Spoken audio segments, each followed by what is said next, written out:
Hi guys, welcome back to my channel. I hope you're doing great. I hope you enjoyed my last video. If you haven't, please go and watch it because it's going to be kind of on the same topic as this one. And if you have, welcome to the new video, same topic. Okay, so if you guys haven't subscribed, by the way, just just subscribe. It's free, and it's gonna help a girl out quite a bit. So let's get into it. Today's topic is going to be red flags in friendships.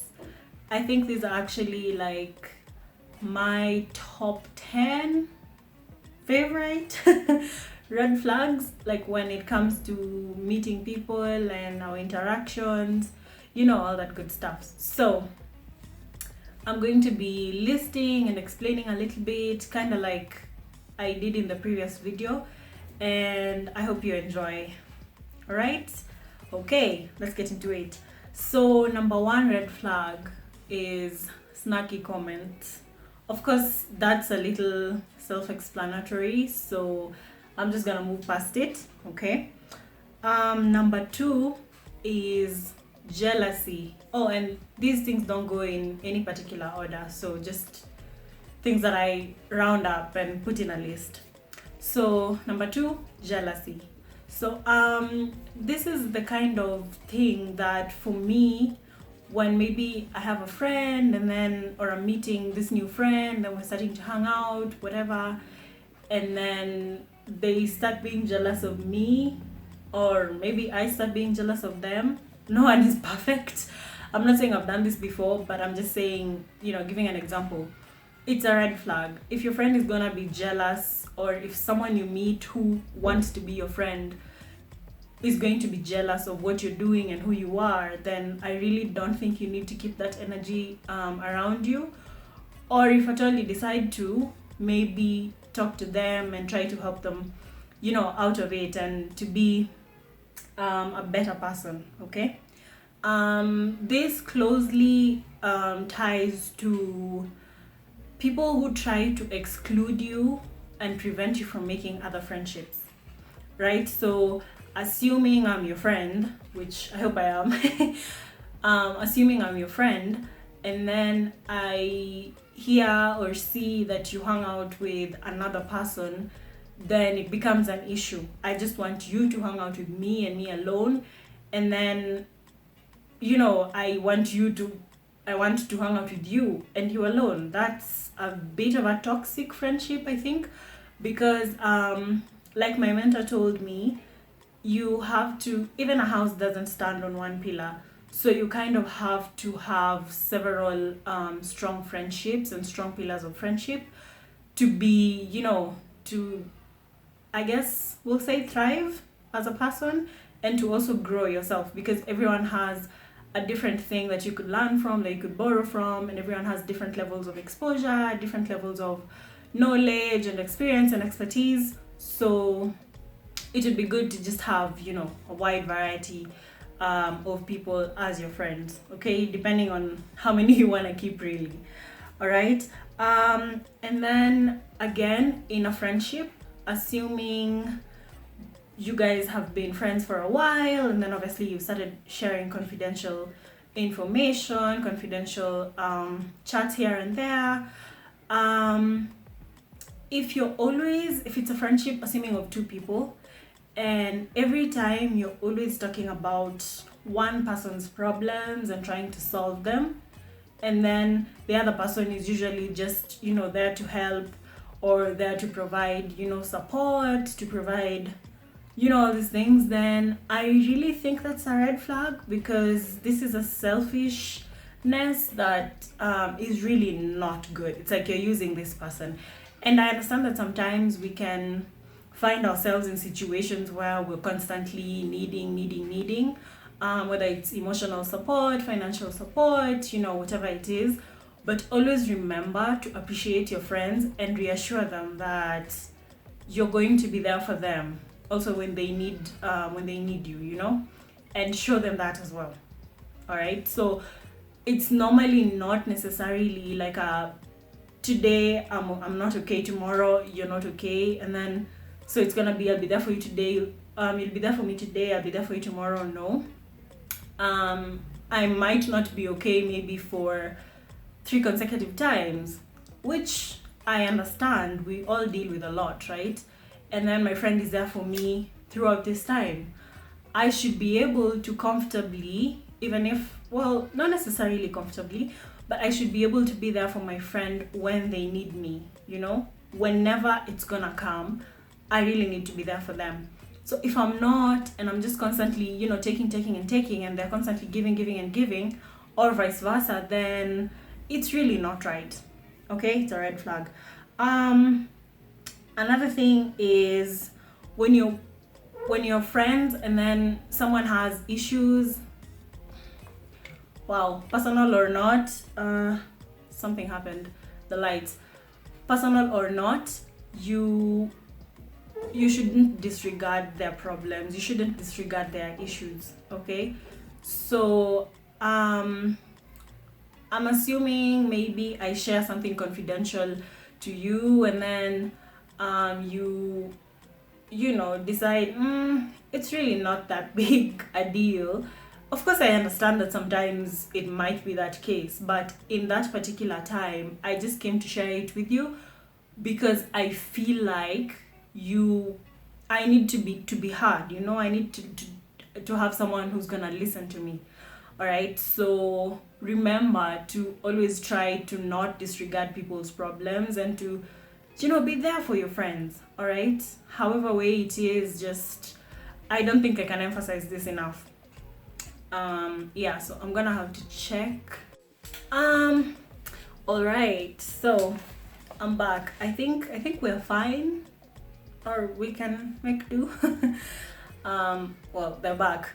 So the next point is, I personally find this a little problematic, and here's the thing before I start explaining. When someone is overly, you know, complimenting you to a point that it gets uncomfortable, it feels like they're overcompensating for something.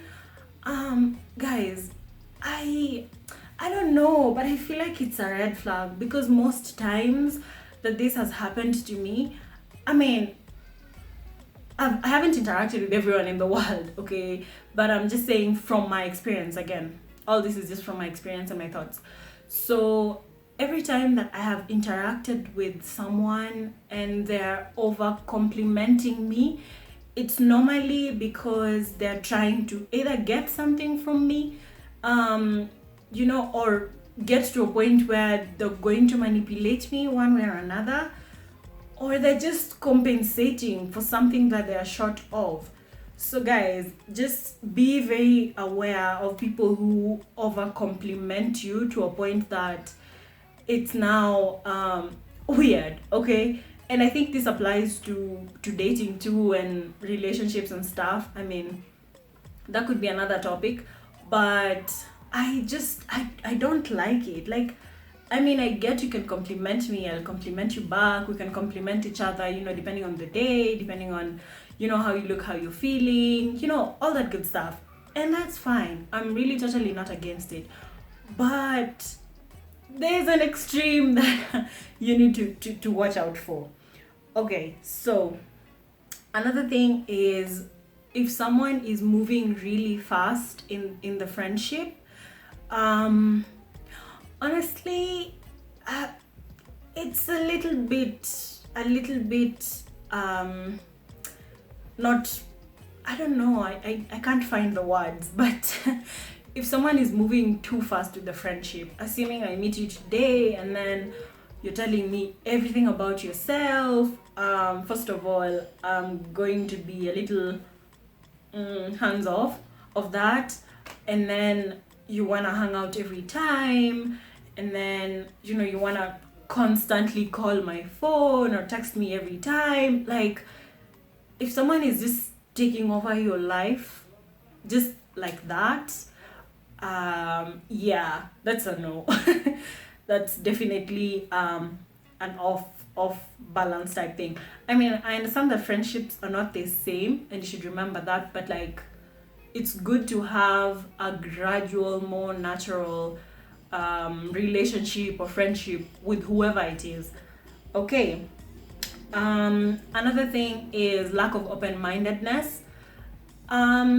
Here, I think I'll just say the phrase, "This is how I am." What does that phrase remind you of? What does that phrase make you feel? And stuff like that. So if you have an issue with someone, or maybe you set a boundary with a friend, and then, or you call them out on someone. This is gonna be a better example. You call them out on something.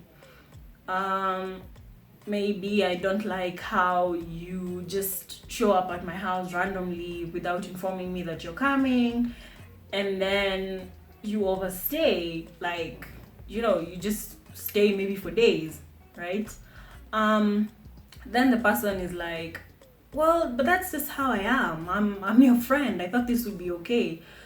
First of all, that's someone who's kind of trying to manipulate you or gaslight you, or both.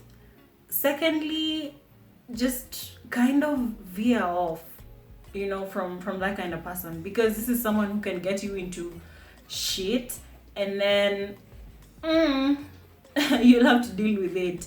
You're their friend, so yeah, you knew they were like that. I would personally want to talk about it though with the person, and then get to a point where emotions are, like we're not angry, we're not, like boiling with emotions and temper, and then try to have a good conversation, a productive conversation. If this person doesn't really want to change or isn't open to that, then I personally wouldn't want to be friends with that person. I mean, at least not have them in my, closest circle. I'm not saying that, sometimes people deal with things and you have to help them through things because you're the person who's there. And I know I'm the kind of person who always believes in the goodness of people. And sometimes I overdo it because I tend to see that they're not right for one thing. And then I'll be like, well, maybe they're having a bad day, or maybe let me just hope for tomorrow and they're gonna be better, and then we're gonna slowly work towards this, and they're my friend, I want to hold their hands through this. But sometimes you realize you drain yourself. You find yourself in situations where it's like you're trying to help someone who doesn't want to be helped, someone who's comfortable being that kind of person, being in that situation. So you need to be very, very careful with people like that. And I hope I've explained that well enough. That's one of the very, very important topics to me, especially because I've experienced such a friendship. And that's why I would really want to share about this, to just kind of guide someone out there. Okay, another thing is cold wars and awkwardness. I don't know if this happens to guys. If this happens, please tell me. But girls have a whole lot of this sometimes. It gets really annoying sometimes. And if you don't understand what I mean by a cold war, it's basically having beef with someone, but then it's like you're not telling them why you have beef with them, and you're just pushing them away, and then just expecting them to be there, go there. I think this is really not right. If you guys want to build and cultivate a good friendship, then it really is a red flag. And if someone is the one, like if you're constantly the one pursuing this person, chasing, putting in the effort, yeah, maybe that's your cue. So that is something that also touches really close to me. And in these situations, sometimes you can just go ahead and ask this person what exactly is going on. Did I do anything? In case I did anything, I'm sorry. I apologize for this. I would want this kind of friendship between us, yada yada yada yada, depending on, again, the level of friendship, the kind of people you are. If you decide not to, then really it's your choice. This is your life. Another thing is disregarding feelings and emotions, which I've touched a bit. I'm gonna give an example with assuming today I really don't feel like hanging out, right? Or I just want to stay home for whatever reason. Maybe I'm broke, or maybe I'm just sad, or maybe I've just not had enough time during the week to chill and just have some me time and rest. So then I tell that to my friend, but then my friend is like, just come and let's do this, blah blah blah. That's I understand that sometimes I know I deal with this a lot, and my friends will attest to this. I really never want to leave my house, and if I leave, it's gonna be fun and whatnot, but then to get to a point where I'm just gonna be like, I think it's time to go back home. So I think sometimes, again, like I said in the previous video, I think I'm lucky to have amazing friends who understand, and sometimes they also understand. They know me well enough to understand that I actually need to leave the house, because me staying is maybe because of something else. There's an underlying issue that needs to be solved or talked about, or whatever else. So they know kind of when to kind of try and pull me out of the house, and then they know when to leave me alone and have an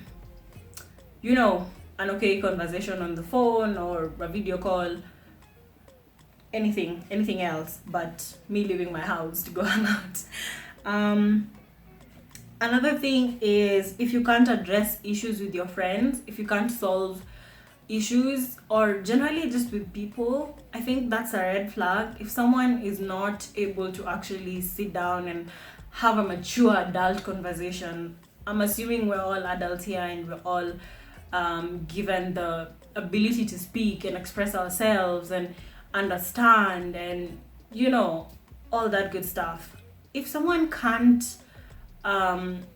sit down with you and solve a problem, or try to find a solution to a problem that you guys have together within the friendship, I'm not talking about like personal problems, that's another topic, but if you can't, assuming maybe a friend of mine felt disrespected and then by maybe a comment I made, then we can't sit down and talk about it and address the issue and then apologize and move on from it.